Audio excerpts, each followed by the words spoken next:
All right, there we go. Great. So I think we're all set now. So it's recording. We're good. So yeah, I'm just the warm-up act for today. I thought I'd say a few words. Thanks for coming. Thanks for joining. So yeah, I'm going to talk a little bit about my background and experience because I haven't really shared a lot of that with you throughout the semester so far. Then we're going to have Andrew come and talk from Ardu Pilot. So as some of you would be aware, there's 3 teams in this Capstone cohort who are doing drone projects, and a lot of their drone projects have been based around Ardu Pilot, which is an open source drone software library. So we're going to hear from Andrew, who is the lead developer and has been for 12 years on that project. Then we're going to probably have a break. And then I've also lined up Drone Sky Shows, which is like a company that does real life drone light shows in Australia. They're going to come and talk to us as well. I think Jeff, one other person is going to join online. So who am I? I'm going to start off there. So I did a Bachelor of Computer Science at Sydney Uni, like a lot of you are doing at the moment. And I also just finished a Masters of IT. So that's my sort of education pathway. In terms of my work background, it's sort of been a bit of a mix and a match. So I've done a lot of different things. So sort of the traditional pathway was I did a software internship at an advertising firm that did what was called real-time advertising bidding, or RTB bidding, and that was very fun, and I got to work with the infrastructure team on a few of their things. That startup went bankrupt, so I left there. And then I went and worked in a school for 7 years. And the school, while I was there, from 2017 onwards, a lot of things changed. So the school grew from 900 to 1,400 students, which meant I had to do a lot of infrastructure upgrades and networking and sort of planning around what the school needed. And one of the biggest projects I worked on was I merged the primary school next door with the secondary school where I was working. And I had to work out what was going on all the networks to make sure that when we did squish them together or connect them together, everything didn't just explode. So that was sort of the inspiration for one of the other projects that I'm running this semester with the network tool, which is your team's project. So that was that. And then for a short stint of 6 months or so, I got promoted into head office and was in charge of Google for 158 schools in Sydney. And there were 78,000 students and 12,000 staff. So I was in charge of about 100,000 user accounts in the Google space. So that was good fun. And then while I was doing all of this stuff, I was also doing other things as well in the startup space. So I was part of a group called the Robotics Club, which I'll talk more about shortly. Then I did Robotics Masters, which was all about the hardware. It was really a hardware startup where there was me and 2 other founders. The other 2 founders lived in Shenzhen, and we did a lot of hardware-based things there, which I'll talk more about. I've got some of my prototype samples coming in here today as well, so you can see some of them and how things developed there. I also worked at Strong Compute last year, which is an Australian startup that raised 11 million, and their main company goal is to make machine learning and AI training 10 to 1,000 times faster. So what we did there was we took some company's training algorithm that was taking 3 weeks to run, and we ran it in 5 minutes. Oh, wow. So we did like a huge optimization there. And then I've done a bunch of the Capstone projects. I think I've done 100 of them now this year. So I'll talk a bit about that as well today. So the journey began, we're going to sort of focus more on the startup side of things because that's more interesting.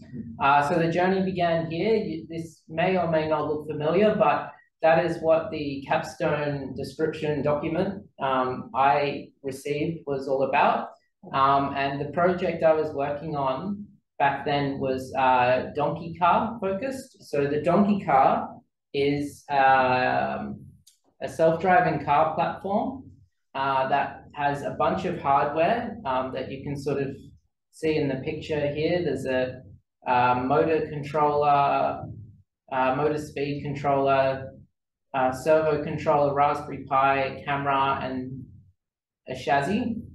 And the idea of this product is that you take this small kit car, you drive it around in circles for a while, and then it learns or does behavioral cloning. So when you do your sort of neural network training and then run it or redeploy it on the car again, it's able to drive itself around the track. And this was pitched more at sort of people or entry-level people in the sort of self-driving car space. There's a huge community behind it based in the Bay Area in San Francisco. And I think they've now grown that community to over 10,000 people. And they have meetups and things like that where people come and they race their models basically against each other. And it's all a lot of good fun. So that's sort of the project I started on in Capstone. So we were looking at improving that.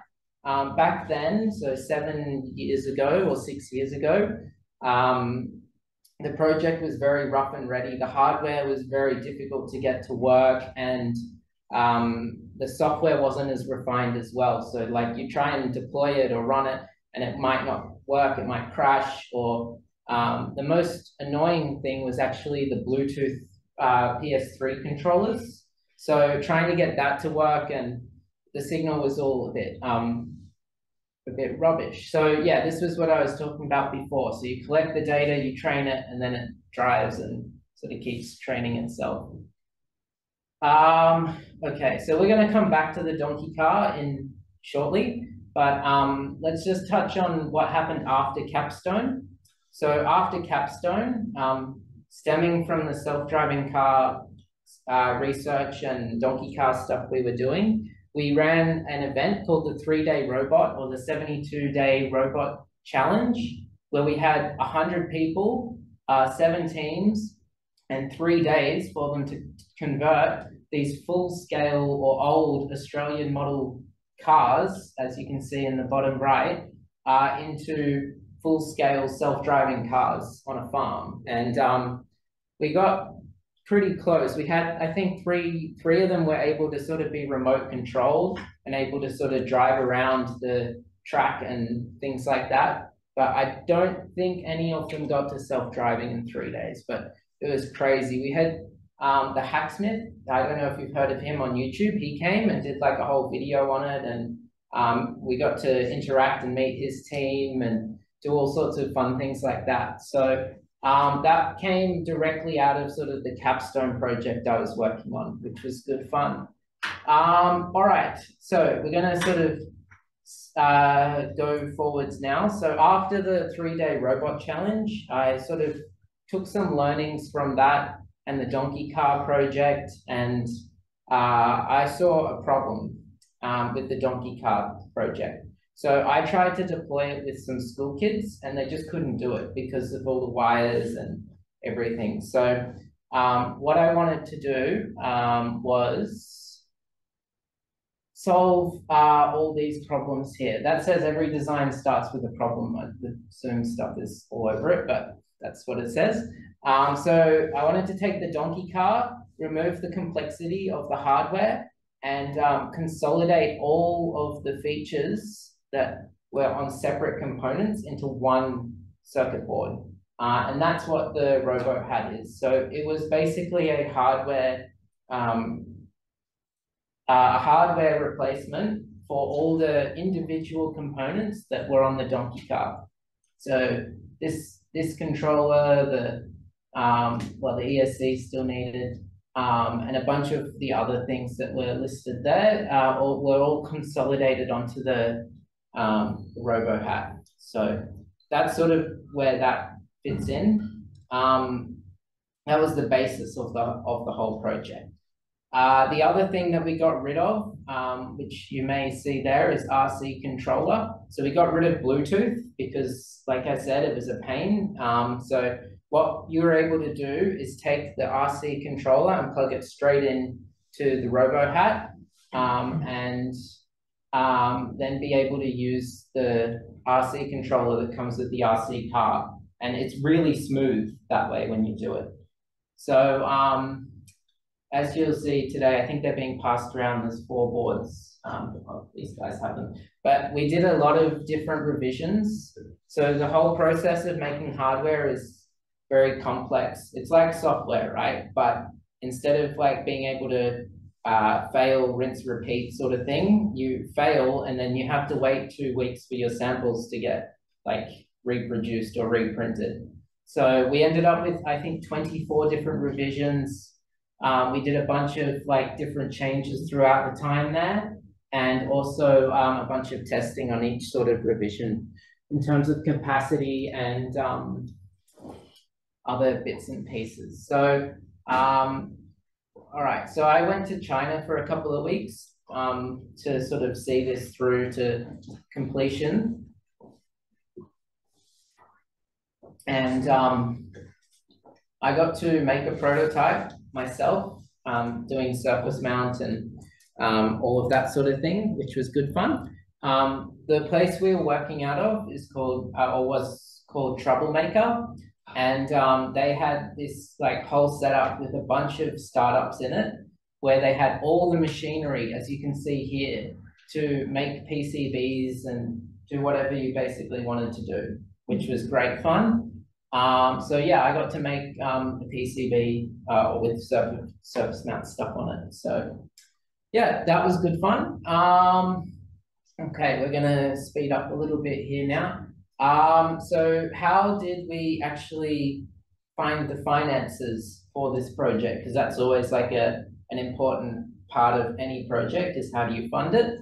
What we did was we used a Kickstarter style campaign, but specifically for hardware. There's a platform called Crowd Supply. I don't know if any of you have heard of it, but it seems it's still pretty niche, I think. But yeah, they're like Kickstarter, but for hardware. So we put our product up there, we built a community, and then we manufactured everything and managed to raise $10,000 US to build it. And that was enough to build, I think 500. We did a run of 500 boards. So the project's still up. You can't buy the board anymore because they're all sold out. But yeah, you can check out the project page if you're interested in that. Yeah, so here's some more happy snaps from my trip from China. So I visited a bunch of factories that do mass PCB, or they call them PCBA factories, so PCB assembly. And they have all these machines for each of the components and making things. So most of the components come on a spool, and they just sort of spit into the pick and place machine. And then this bench over here is sort of the testing bench where they're checking that all the components are in the right spot. That's not for my board. This is just what was on the line at the time when I went in for a bit of a tour. So yeah, the factories were fun. They don't have like chickens running around them or whatever people normally stereotypical think these Chinese factories have, but they were like proper high class assembly lines. So, oh yes. So right at the end, or the most important part of the hardware sort of project, is the testing. So the way you test hardware when you're building it on an assembly line is you build one of these machines here in the middle, called a test jig. So this has wires on it that hit all the individual test points on the PCB. So once it's got all the components on it, but maybe without the headers or the big physical bits, what you do is you hit all the test points and you're able to check that all the actual components are working. So we had an IMU or accelerometer or whatever you want to call it on our board. So that needed to be checked that it was soldered on correctly in the right orientation and actually worked. So this is what the test tubes look like. And yeah, the hand, that's like a handle. So you sort of press it down and then you hit the go button. And it ran or outputted this code on the left. We did a lot of testing. We also had a current sensor on there as well. So we were checking the readings of that in the testing phase. So this was a bit of a nightmare to program and wire up. I didn't wire it. I was sitting in Sydney writing the code for it because that was my role in the project, just to write all the code. And there was, I think we ended up with this massive 1,000 line like testing file, and it was very tricky sometimes because it needed to do things in a particular order, and occasionally we'd hit like bumps or sort of issues, and we'd have to work out ways to get around it with what hardware we had at the time. I stayed up till like 3 a.m. for like a week writing this code. So in the end, it all worked out, and I don't think we had any boards fail in the sort of testing, which is unusual, but good. All right, so I got this message at 1 in the morning one night before we went to manufacturing. Do you know what the problem with this is? So a pick and place machine has to pick up these, and they have to be in the correct orientation. But one of the factory workers bumped the box, and it did this. So they wasted, I don't know how many hours putting them back in the correct orientation. I just thought it was it's funny now, but it wasn't funny back then when I got that photo. Everyone's like, oh, that's not good. Anyway, the end result was we produced 500 boards, and there they are. They all got like numbered and things like that. The final board is this one here. For anyone who's interested, you can come have a look there. So yeah, and we sold out of them, which was great. So what I like to talk about with this is the software side of things, because that's what I was working on. So these are all the individual software libraries on the left that I had to either write or help write and are supported on the board. So there's a lot. It's not just Donkey Car. I got the bootloader was an interesting one. CircuitPython, which is like a Python hardware derivative that runs on the board. Arduino runs on the board as well. So that's like your usual, is it C#? Or not C#, what, C++. C++. That was an interesting journey, which I'll come back to in a second. MakeCode, which is Microsoft's drag and drop code. And then I found this guy called Alan who messaged me one day, and Alan was like, oh, I write for Matter code, and it's like a firmware library for Arduino. And he's like, I will add your board. I'm like, okay, Alan. So he did. And then Seesaw was an interesting one. It worked on the older revisions of the Robo HAT, but not the newer ones, because we changed the processor. And Seesaw is similar to Fermata, but Seesaw only works on M0 chips, and we moved to like the faster one, the M4. So that was a bit of an issue. I never finished that. But yeah, so there was not a lot of documentation for all of these code libraries to get new boards supported, which I'll probably talk more with Andrew when he comes on. There's lots of research and experimentation, lots of hardware manuals I was reading through to sort of work out how to write the code. And I also documented the whole journey and shared it sort of back to everyone through hackster.io. So I have like, I think it's over 50K views on my hackster.io blog now. One of them has 20K views, the how to add custom boards to Arduino IDE. The only reference material I could find on how to do that properly was this blog from like 10 years ago that some dude had written up on the forums. So I'm like, okay, I'm gonna write like a whole blog thing on it, and it got shared quite widely. So that's got like 30K or 20K views on it just in the last 6 years or so. Okay, we'll touch quickly on the university projects. So as I said, I've now done probably over 100 projects with the uni, with various groups and different sort of collaborations. So first one was the self-driving cars with the robotics club or Ben Sand. That had 50 students in it, and I sort of took on a bit of a leadership role there in coordinating the 6 or so teams that were doing that. The next year, Ben Sand decided to do this project called the Teleporter.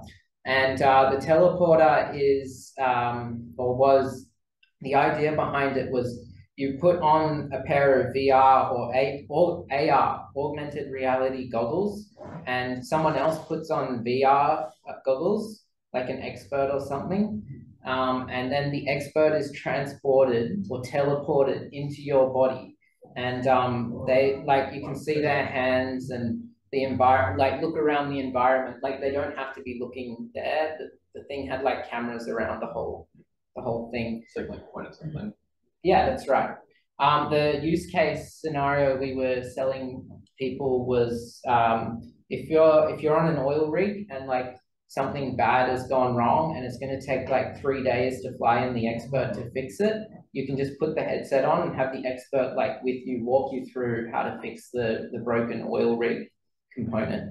So that had like a lot of computer vision problems in it, like stitching, had bandwidth issues as well, because like if you're trying to stream 6 4K cameras or whatever, things like don't work. So that was an interesting project. The next year we did rebuilding the internet. So that had 100 students in it, and I think there was 7 or 8 different projects involved, where some of them were taking popular social media websites and sort of making them more efficient in terms of consuming the content and stopping you from infinite scrolling. Another group was working on Google Docs, Gmail, and I don't think that was the one with the hotel in it. I can't remember. There was like a bunch of projects. So that was interesting. Then I did my own project around drones and ArduPilot, trying to work out if I can port the Robo HAT into ArduPilot. And the answer is it was very complicated. And what I was told was that you need like 5 professional engineers who have like 6 years experience in that library to do it. I'm like, okay. So I didn't finish that one. Then I did in 2020 a research project with some postgrad students who were looking at optimal pathways for drone flight paths in cities or something like that. And they also developed this concept of a base station where I think the drones could swap packages or recharge or something like that. So that was pretty interesting. Yeah, 2020, I don't remember what happened that year. 2021, yeah, so then all the projects sort of got a bit like sporadic. I think 2020, I did a bunch of AI self okay, I don't remember 2020 very well. 2021 was the COVID year, and what I did there was we, with the Donkey Car project, at the time they developed a Unity simulator, and they took the same software from the Unity simulator, or sorry, from the physical car, and then got it to shoot data into Unity instead of like the physical vehicle. And that's where we've talked about that with the other team that's working with Unity this year. So what they were doing was porting all the Formula One tracks into the F1, well, the F1 Donkey Car Simulator as it became known, which was good fun. Monaco was definitely the best track that they developed because it had all the buildings and everything. So yeah, that was good fun. And then last year we were doing a bunch of projects. That was definitely the biggest year, 125 students. We also did it cross uni as well. So I think we had 100 students from Sydney Uni, and we also had 4 other unis involved as well. And we were basically working on AI and web projects around meeting strong compute's missions. So yeah, that's that.